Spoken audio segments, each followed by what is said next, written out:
Hello, everyone, and welcome back to SpeakCast English, your daily English listening practice podcast. I'm Andrew, your expert teacher and guide. And I'm Emma, your co-host and fellow language learner. I'm so excited to be here with all of you on day 7 of our 100-day journey. Emma, it's great to have you. Today, we're tackling a situation that I think everyone, and I mean everyone, has experienced at some point. Oh, I think I know where this is going. Is it about that moment when your heart starts to pound a little faster and you realize you have no idea where you are? Exactly. We're talking about getting completely lost in a new city. That moment of panic when your phone battery dies, or the map just doesn't make sense. Ugh, I've been there. It's the worst feeling, especially when you need to ask for directions and your English suddenly feels like it vanished. Precisely. So today, Emma and I are going to help you overcome that fear.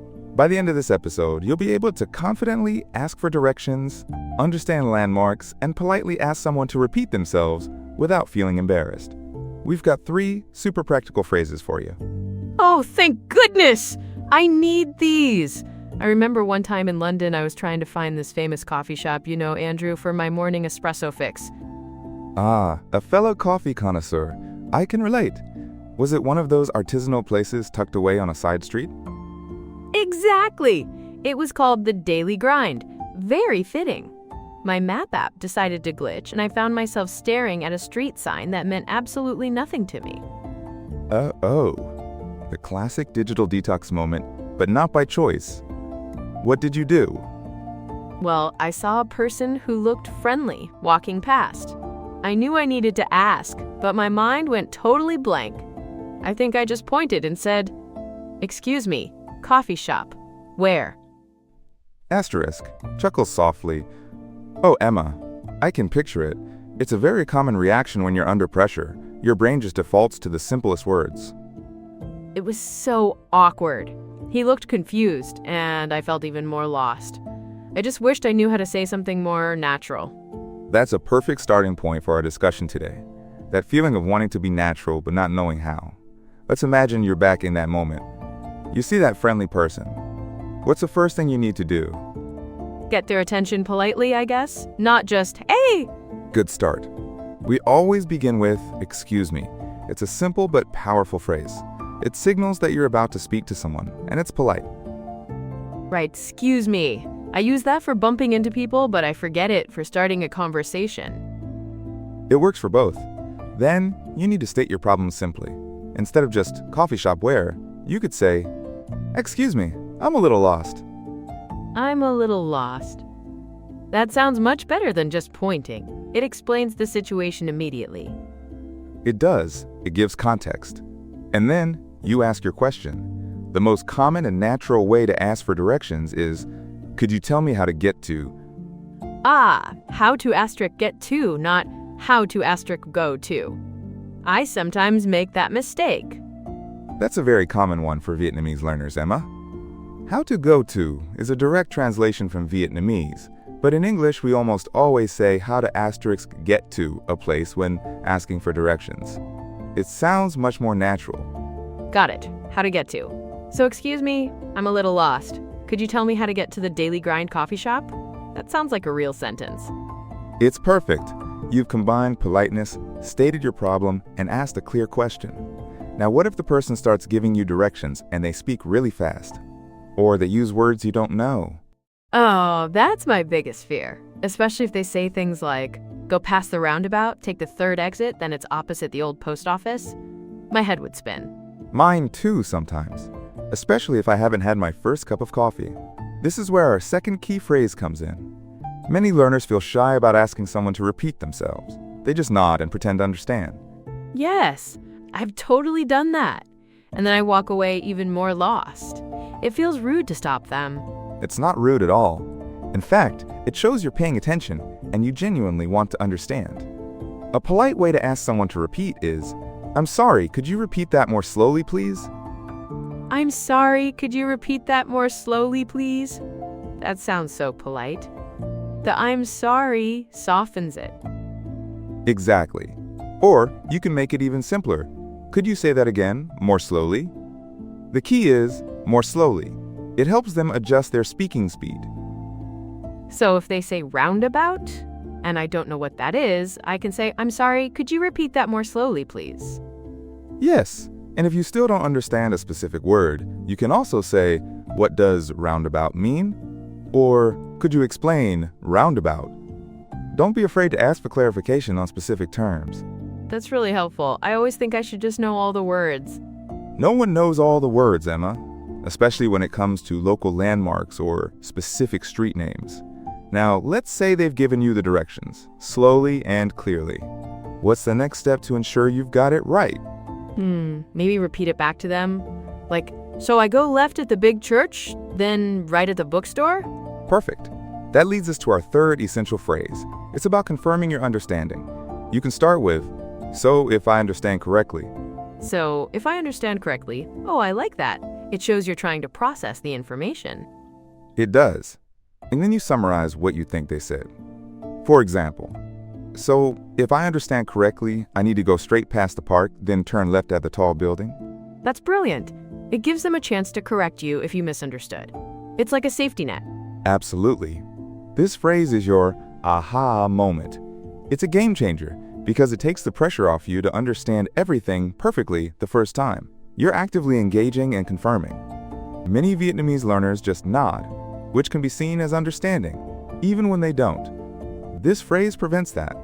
Wow, I can really see how that would help. Instead of just saying, okay, thank you, and then getting lost again, I can use, so if I understand correctly. Exactly. It's a powerful tool for active listening and comprehension. So let's recap our 3 key phrases for today.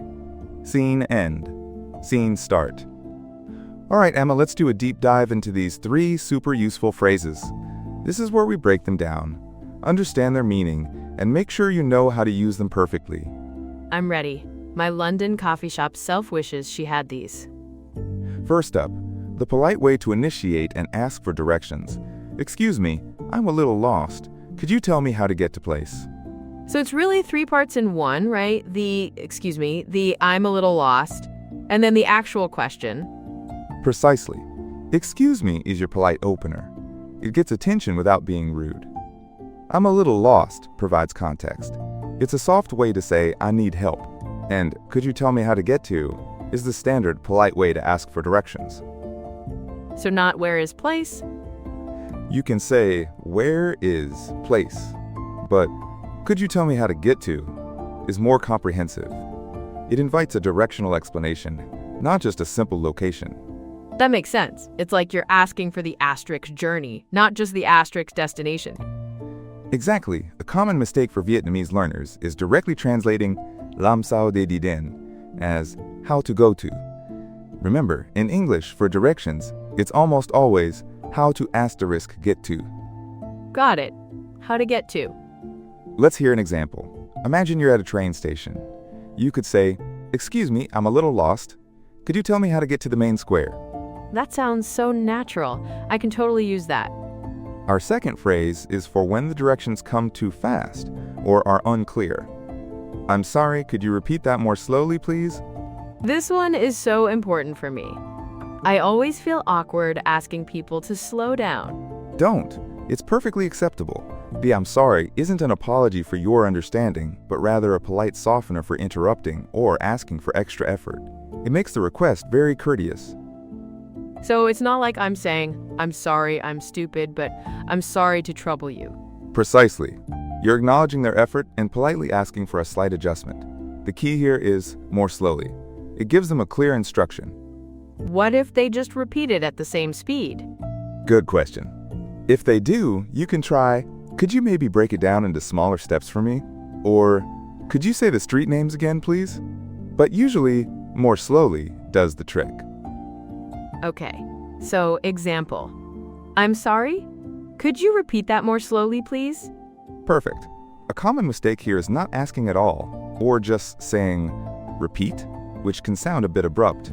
Adding, I'm sorry, could you, and please, makes it much more polite. Noted. Politeness is key. And finally, our aha phrase for confirming understanding. So if I understand correctly, I need to go direction/landmark. This is my favorite. It's like I'm double-checking my homework. It's exactly like that. So if I understand correctly is a fantastic lead-in. It sets up the person you're speaking to for a confirmation or a correction. It shows you're actively listening and processing. And then I just put in the main points of what they told me? Yes, summarize the key steps or landmarks. For example, if they said, go straight for 2 blocks, turn right at the big clock tower, and it's on your left, you could say, so if I understand correctly, I go 2 blocks, turn right at the clock tower, and it'll be on my left? That's brilliant. It's so much more effective than just nodding along. Absolutely. A common mistake for Vietnamese learners and many others is to just say yes, okay, without truly understanding. This phrase allows you to vocalize your interpretation and get immediate feedback. It saves you from walking in the wrong direction. It really does. It's like saying, let me wrap my head around that. Exactly. Now, Emma, are you ready to practice these a little? Yes. Let's do some shadowing. Scene end, scene start. All right, Emma, and everyone listening, let's practice putting these phrases into action. This is our shadowing segment. Remember, I'll say the sentence slowly, then at natural speed. You repeat after me. Focus on the rhythm and pronunciation. I love shadowing. It really helps me feel the language. Excellent. Our first phrase, excuse me, I'm a little lost. Could you tell me how to get to the museum? Asterisk, slowly, asterisk, excuse me, I'm a lit, T-L-E lost. Could you tell me how to get to the museum? Asterisk, repeating slowly. Excuse me, I'm a lit TLE lost. Could you tell me how to get to the museum? Asterisk, natural speed. Excuse me, I'm a little lost. Could you tell me how to get to the museum? Asterisk, repeating naturally. Excuse me, I'm a little lost. Could you tell me how to get to the museum? Very good, Emma. Hear how the to in get to almost blends? Get to. Yes, get to. It's not get to, it's softer. I'll practice that. Perfect. Next phrase for when you need a little more time. I'm sorry, could you repeat that more slowly, please? Asterisk, slowly, asterisk. I'm sorry, could you repeat that more slowly, please? Asterisk, repeating slowly. I'm sorry, could you repeat that more slowly, please? Asterisk, natural speed. I'm sorry, could you repeat that more slowly, please? Asterisk, repeating naturally. I'm sorry, could you repeat that more slowly, please? Fantastic. Notice how could you sounds like could ya, sometimes in natural speech. Oh, could ya? That's a good tip. I hear that a lot. It's a natural reduction. And our final phrase for confirming your understanding. So if I understand correctly, I need to go straight and then turn right at the traffic lights. Asterisk. Slowly. Asterisk. So if I understand correctly, I need to go straight and then turn right at the traffic FIC lights? Asterisk, repeating slowly. So if I understand correctly, I need to go straight and then turn right at the traffic FIC lights? Asterisk, make natural speed. So if I understand correctly, I need to go straight and then turn right at the traffic lights? Asterisk, repeating naturally. So if I understand correctly, I need to go straight and then turn right at the traffic lights? Excellent, Emma. You nailed the intonation there. It rises slightly at the end, like a question. Yes, because it is a question, really. A checking question. I feel so much more confident with these now. And that's exactly the goal. Practice these phrases, and next time you're lost, you'll be able to navigate any city with confidence. Scene end, scene start. Well, Emma, we've covered a lot today, from getting lost in London to mastering polite direction asking. I feel like I could finally find that elusive coffee shop now and understand the directions when I get them. That's the spirit. Remember, getting lost isn't a failure. It's an opportunity to practice your English.